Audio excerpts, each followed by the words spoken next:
This video is designed to help you successfully use learner-centered education techniques in your lessons.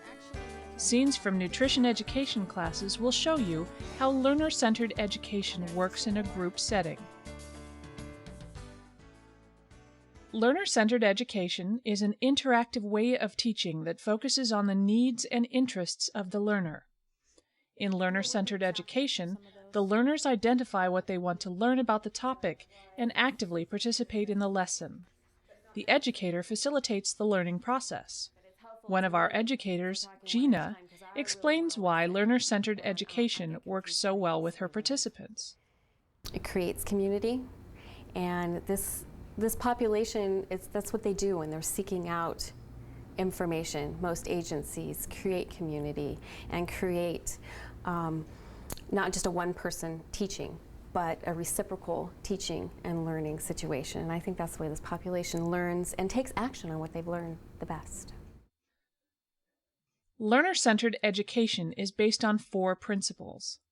These principles are called the RISE principles. Let's look at them and see why they are so important to the learner. Learner-centered education is respectful. People need to be valued for who they are, what they know, and where they have been. We can learn a lot from the experiences of others. Learner-centered education is immediately useful. The educator considers what the participants already know and focuses on what they would like to learn. The lessons provide information that learners can use right away.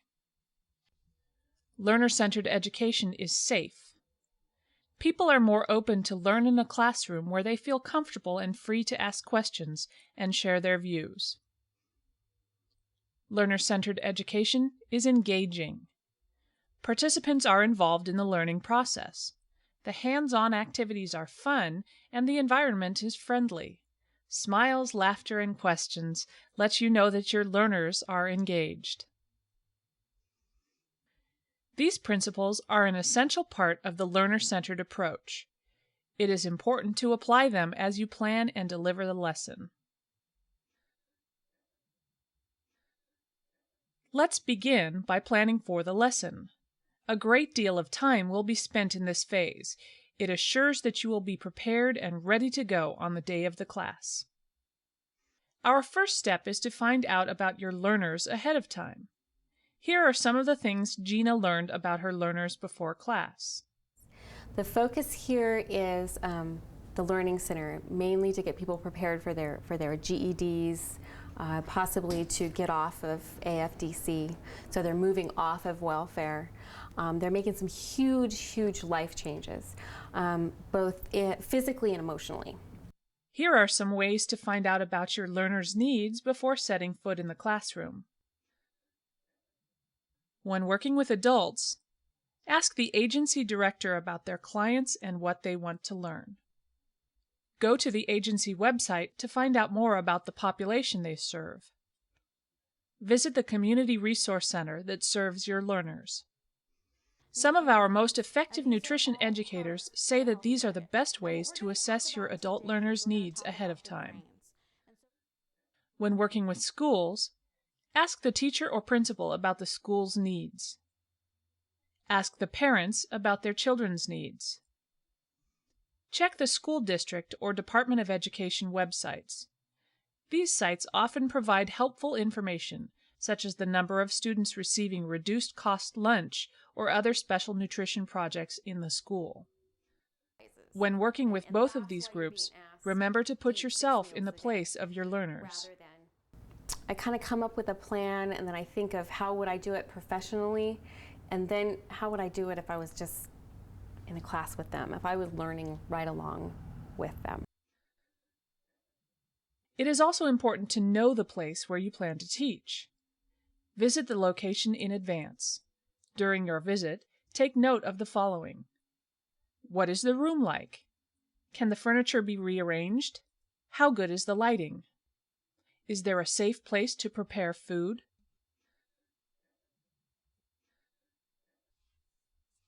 Are there other safety issues?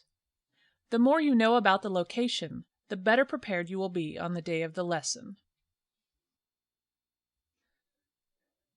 Let's continue on our journey by setting the stage for learning. What your learners see and hear when they arrive sets the mood for the rest of the lesson. It tells the learners, "Welcome, I have been expecting you." Here are some things to think about when getting the room ready for your lesson. Display a welcome sign. Set the table. Use a colorful tablecloth or props that relate to the lesson.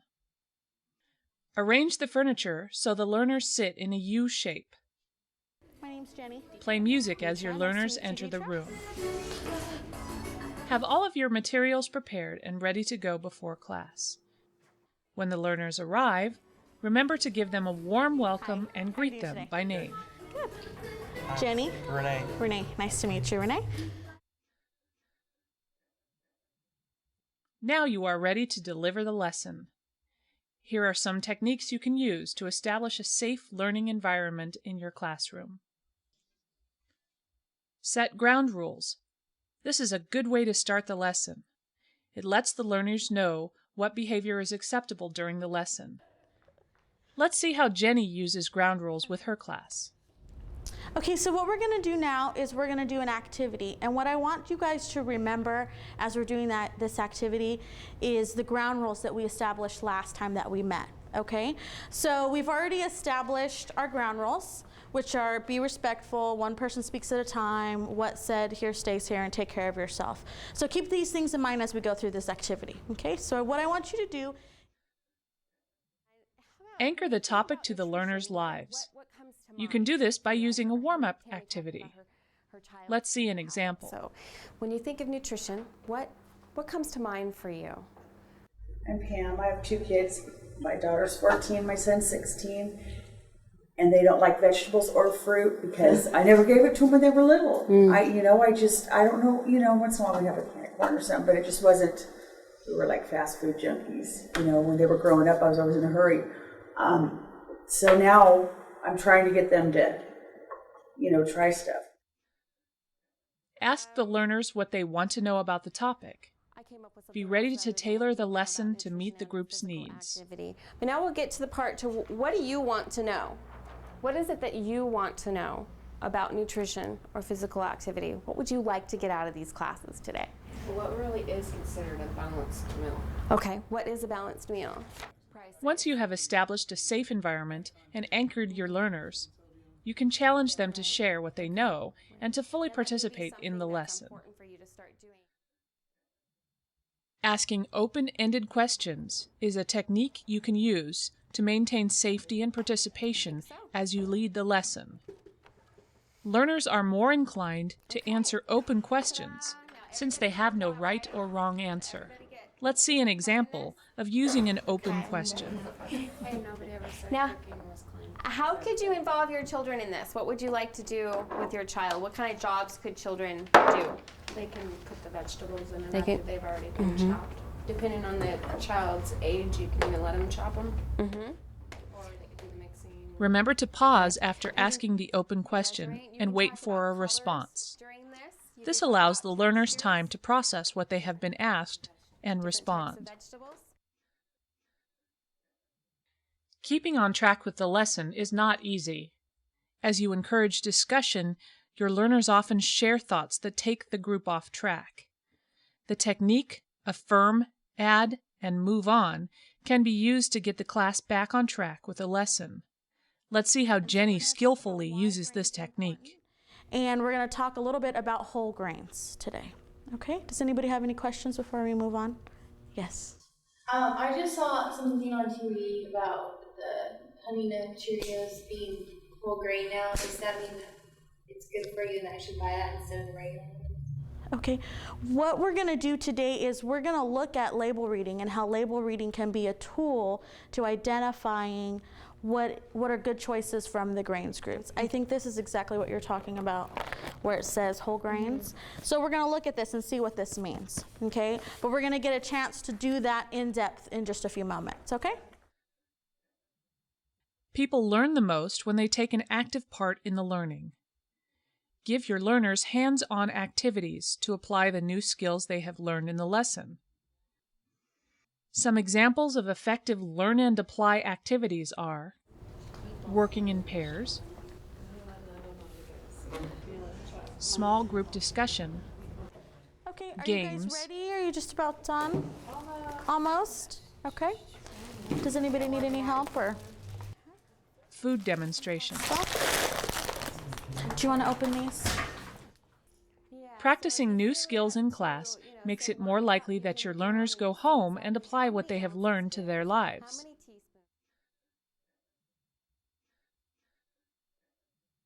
The last part of our journey is the takeaway message and goal setting. These techniques encourage your learners to select the most important piece of information they learned and think about how they will use it in the future. What I like to call these action step that we're doing today, I like to call it a WOW. And it actually stands for within 1 week. Okay? So what you're going to write down on the back of that piece of paper, I hope I just used the right pen. I did, okay. Is going to be something that I'm going to help you figure out an action step in order to accomplish that goal or make that become real within 1 week. Okay? And those are steps to accomplishing a goal. Here are a few things to remember when setting a goal. The goal should be challenging but attainable. The goal should be specific. Remember to include when, how often, and how much. Encourage participants to select a short-term goal. I'm really just asking them, how can they get excited within 1 week? And it's not about, here, you do this, or here, I'm going to give you this goal, and in 7 days you tell me whether you accomplished it or not. It's, I think having the acronym as the WOW within 1 week kind of helps them see that this is about them. This is about their excitement, their passions, what they want out of their life. And they can attain it and share it. And it can be just one thing in 7 days, and it seems to be attainable. Learner-centered nutrition education gives you the ability to motivate and inspire your learners to eat well and live healthier lives. But the choices that you make are the most powerful tool you have. Okay? Your choices to come to these classes, your choices to gain education, whatever your choices are today, that is your most powerful tool. By using learner-centered education, you can make a difference in your learners' lives.